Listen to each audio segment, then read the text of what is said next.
Hello दोस्तों, नमस्कार। कैसे हैं आप लोग? आशा करता हूं कि आप सब बहुत ही अच्छे होंगे। तो हम चर्चा कर रहे थे यूनिट 2 केमिस्ट्री उत्तराखंड बंदरगाह के लिए। उसमें हमने लास्ट टॉपिक पढ़ा था आणविक द्रव्यमान। आई होप आपने वो रिवाइज कर लिया होगा। देखिए, जितने भी लेक्चर मैं करा रहा हूँ उसको पहले आप रिवाइज करके आइए, तभी अगला लेक्चर लीजिए। बहुत ही ज्यादा बेनिफिट आपको इसका मिलेगा। ठीक है, अच्छे से क्वेश्चन आप कर पाएंगे। आज का हमारा पहला टॉपिक होने वाला है, वो है संयोजकता बैलेंसी के बारे में। उसी के बाद हम जो सरल यौगिकों के सूत्र होते हैं, फॉर्मूले होते हैं, जैसे कि तत्वों के यौगिकों के जो फॉर्मूले लिखते हैं उसको समझ पाएंगे।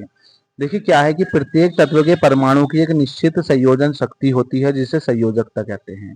इसका मतलब क्या है? किसी भी तत्व के परमाणु की एक निश्चित संयोजन शक्ति है, यानी कि हर व्यक्ति, जैसे अगर हम सोसाइटी में देखें तो हर व्यक्ति हर काम नहीं कर सकता, हर व्यक्ति की क्षमता अलग अलग है। इसी तरह हर परमाणु की संयोजन शक्ति, मतलब संयोजन करने की जो क्षमता है वो अलग अलग है, उसको ही संयोजकता कहते हैं। इसका मतलब कि परमाणु का सबसे बाहरी कक्षा में उपस्थित इलेक्ट्रॉनों को ही उसकी संयोजकता कहते हैं। किसी परमाणु के सबसे बाहरी कक्षा में उपस्थित जो भी इलेक्ट्रॉन होते हैं उसको उसकी संयोजकता कहते हैं।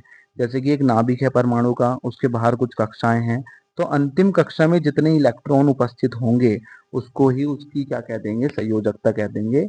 जैसे अभी समझा देते हैं, जैसे एक एग्जांपल लें हम Na का। Na मीन्स बेटा सोडियम। सोडियम का परमाणु क्रमांक होता है 11। तो अगर मैं इसका इलेक्ट्रॉनिक विन्यास करूंगा तो 2, 8 और 1 होगा। यानी इसकी पहली कक्षा में 2 इलेक्ट्रॉन है, दूसरी कक्षा में 8 इलेक्ट्रॉन है। ठीक है, 8 फिल कर लेना। और लास्ट वाली कक्षा में 1 इलेक्ट्रॉन है।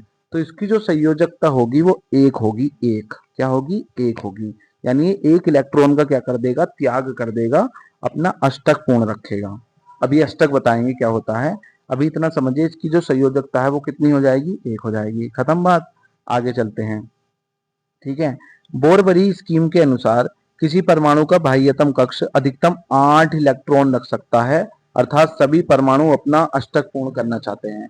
देखिए, बोरबरी ने क्या बताया कि जो लास्ट वाला जो सर्कल है, लास्ट वाली जो कक्षा है, उसका जो बाह्यतम कक्ष है किसी भी परमाणु का, वो अधिकतम कितने इलेक्ट्रॉन रख सकता है? 1 2 3 4 5 6 7 8। अधिकतम 8 इलेक्ट्रॉन बेटा वो रख सकता है। यानी कि हर व्यक्ति, सॉरी, हर परमाणु अपना अष्टक पूर्ण करना चाहेगा। कैसे भी करे, अष्टक पूर्ण करना चाहेगा। अब इसी की बात कर लेते हैं अभी सोडियम वाले केस की। बोरबरी जी की बात पर हम अमल करते हैं। तो सोडियम में 2, 8 और 1 था। तो देखिए, पहली कक्षा में 2 इलेक्ट्रॉन, दूसरी में 8 इलेक्ट्रॉन, तीसरी में 1। अब बताइए, इसको 7 इलेक्ट्रॉन लेने पड़ेंगे अपना अष्टक पूर्ण करने के लिए।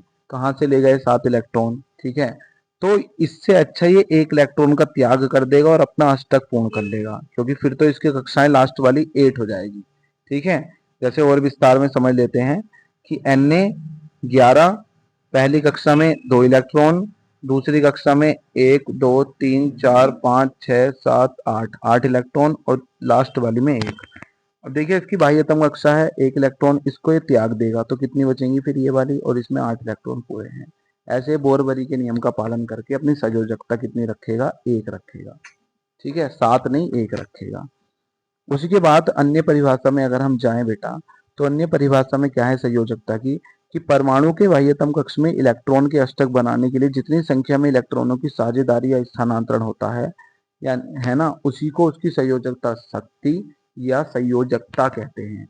जैसे लास्ट वाले कक्ष में 8 इलेक्ट्रॉन बनाने की सबके साथ चलती रहती है, सब परमाणु 8 इलेक्ट्रॉन पूरा करने में लगे हुए हैं अपने बाह्यतम कक्ष में। तो वो जितने परमाणु का ट्रांसफर करेगा, जितने परमाणु को एक्सेप्ट करेगा, वो उसकी संयोजकता कहलाएगी। जैसे बात करें हाइड्रोजन की, बात करें अगर हम हाइड्रोजन की, हीलियम की, ठीक है, सोडियम की, अगर हम चर्चा करें इनकी, तो ये अपने बाह्यतम कक्ष में 1 इलेक्ट्रॉन रखते हैं, क्योंकि हाइड्रोजन का 1 होता है, लिथियम का 3 होता है और सोडियम का 11 होता है। इसको तो 1 ही लिखेंगे, इसको 2 × 1 लिख देंगे और इसको 2 8 1 लिख देंगे। तो ये सब 1 1 इलेक्ट्रॉन अपना त्याग देते हैं। ठीक है, और ये मेटल कहलाती है, इसलिए क्या कहलाती है? मेटल। तो वो बात की बात है, लेकिन यहाँ पे अतः ये 1 इलेक्ट्रॉन का त्याग कर सकते हैं और इनकी संयोजकता कितनी हो जाएगी? 1 हो जाएगी। लेकिन इसमें बेटा कुछ एक्सेप्शन भी हैं। एक्सेप्शन क्या? जैसे हम फ्लोरीन की बात करें तो फ्लोरीन 9 होता है, मतलब उसका परमाणु क्रमांक 9 होता है। तो उसको 2 into 7 लिख सकते हैं, 2,7 लिख सकते हैं। अब देखिए 7 इलेक्ट्रॉन का त्याग तो करेगा नहीं, क्योंकि इसको अपना क्या करना है, अष्टक पूर्ण करना है 8 इलेक्ट्रॉन। तो ये 1 इलेक्ट्रॉन बाहर से ले लेगा। क्या करेगा, 1 इलेक्ट्रॉन बाहर से ले लेगा।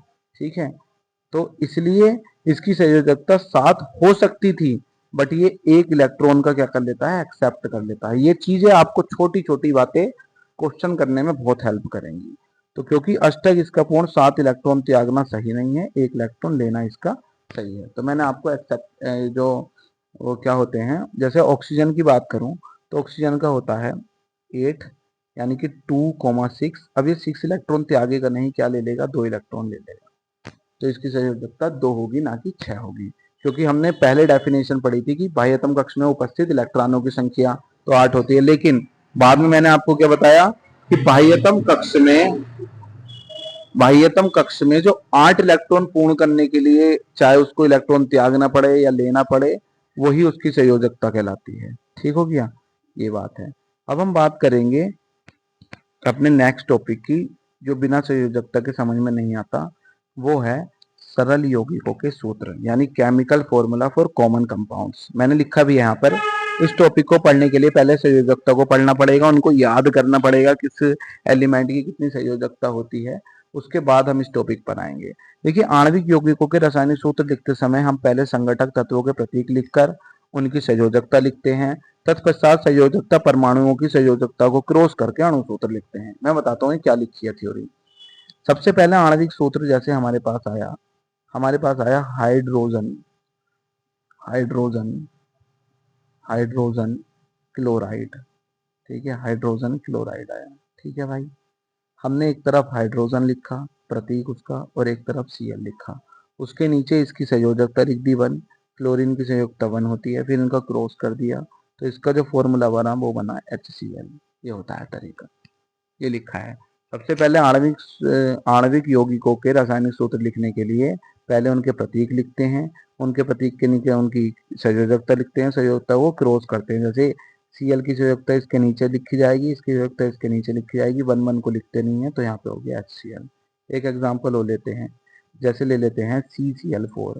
जैसे एक होता है carbon carbon tetra tetra tetra chloride, carbon tetra chloride. देखिए, इसमें एक तो टेट्रा वेट्रा से मतलब नहीं है, एक तो कार्बन दिख रहा है, क्लोरीन दिख रहा है, कार्बन दिख रहा है और क्लोरीन दिख रहा है। कार्बन की संयोजकता बेटा होती है 4, याद रखेंगे ध्यान से, 4। क्लोरीन की अभी बताई थी 1, फिर क्रॉस करते हैं, क्रॉस कर दिया तो ये आ जाएगा आंसर CCl4। CCl4 ऐसे आ जाएगा। ठीक, आगे समझ में। CCl4 का नाम है कार्बन टेट्रा क्लोराइड, टेट्रा मतलब 4।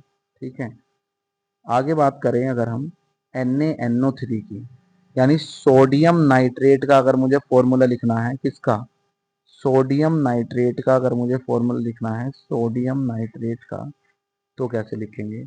सोडियम नाइट्रेट का अगर फॉर्मूला लिखना है तो Na लिख दिया, सोडियम का, नाइट्रेट का होता है NO3। इनकी संयोजकता दोनों की 1 1 होती है, इसको यहाँ से क्रॉस करेंगे, आ जाएगा NaNO3। क्या आ जाएगा, NaNO3। तो सोडियम नाइट्रेट का जो रासायनिक सूत्र होता है वो होता है NaNO3। आई होप आपको ये समझ में आ गया होगा। अब जैसे मान लीजिए ये NO3 है, Na है, इन सबकी संयोजकता आपको याद रखनी पड़ेगी, तभी आप ये सूत्र लिख सकते हैं। ठीक है, एक और ले लेते हैं लास्ट। एक होता है कैल्शियम हाइड्रोक्साइड। क्या होता है, calcium calcium calcium hydroxide hydroxide. ठीक है, पूरा लिख लेना। तो हाइड्रोक्साइड का मतलब एक तो कैल्शियम हो गया Ca, हाइड्रोक्साइड का फॉर्मूला होता है OH। क्या होता है, हाइड्रोक्साइड का फॉर्मूला होता है OH।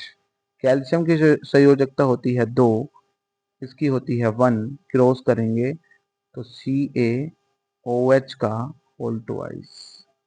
जब किसी जैसे हमने ये लिखा ना ये OH, तो जब OH में 2 परमाणु हैं तब एक ब्रैकेट लगाना पड़ता है संयोजकता लिखने के लिए, इसलिए कैल्शियम हाइड्रोक्साइड का फॉर्मूला हुआ CaOH का होल ट्वाइस। आई होप आपको ये समझ में आ गया होगा। इसके कुछ क्वेश्चंस मैं नीचे दे दूंगा डिस्क्रिप्शन में, वो आपको लिखकर बताने हैं प्रतीक उसके, और कमेंट बॉक्स में उसका आंसर करना है। तो ये लेक्चर यहीं पर समाप्त करते हैं। अब इसका केवल टॉपिक रह गया है, एक तो मोल कंसेप्ट वाला टॉपिक रह गया है, मोल कंसेप्ट, और रह गया है जो आवर्त सारणी है और उसके आवर्ती गुण है। बस अब लास्ट लेक्चर आएगा, फिर ये चैप्टर कंप्लीट हो जाएगा। तो नमस्ते, जय हिंद, बाय बाय।